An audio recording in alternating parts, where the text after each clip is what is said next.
ওদের হাতে গোলামীর জিঞ্জির, আমাদের হাতে স্বাধীনতার পতাকা। এই পতাকা নিয়ে এই আমাদের সভানেত্রী যিনি ছিলেন বাংলাদেশের, উনি দাঁড়িয়েছিলেন, বলেছিলেন আমি আপোষ করব না। তারই সন্তান মায়ের ছবি ব্যবহার করে আজকে জনগণের সামনে গিয়ে বলে আমি সংস্কার করব না। এটা স্পষ্ট জাতির সাথে একটি প্রতারণা।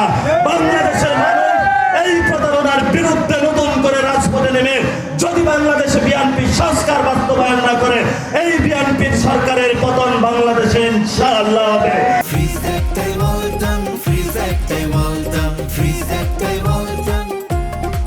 সেই প্রত্যয় নিয়ে আমরা মাঠে নেমেছি।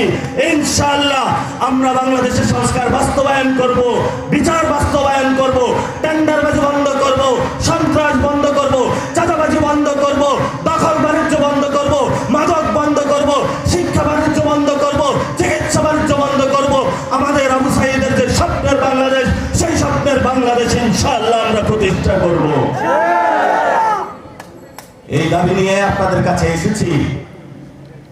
হচ্ছে জিয়াউর রহমানের ছেলের হাত দিয়ে এর চেয়ে দুর্ভাগ্যজনক বাংলাদেশে কোনো ঘটনা আর হইতে পারে না।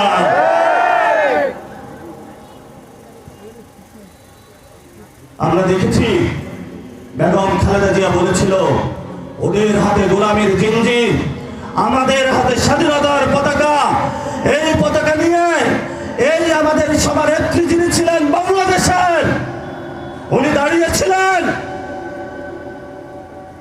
বলেছিলেন আমি আপোষ করব না।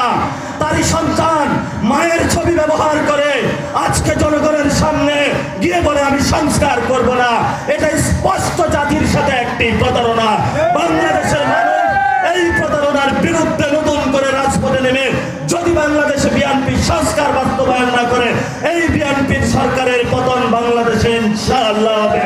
সেই প্রত্যয় নিয়ে আমরা মাঠে নেমেছি।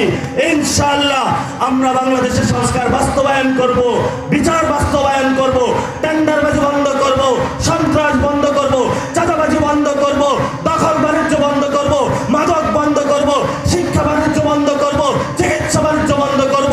আমাদের আবু সাঈদের যে স্বপ্নের বাংলাদেশ, সেই স্বপ্নের বাংলাদেশ ইনশাআল্লাহ আমরা প্রতিষ্ঠা করব। এই দাবি নিয়ে আপনাদের কাছে এসেছি।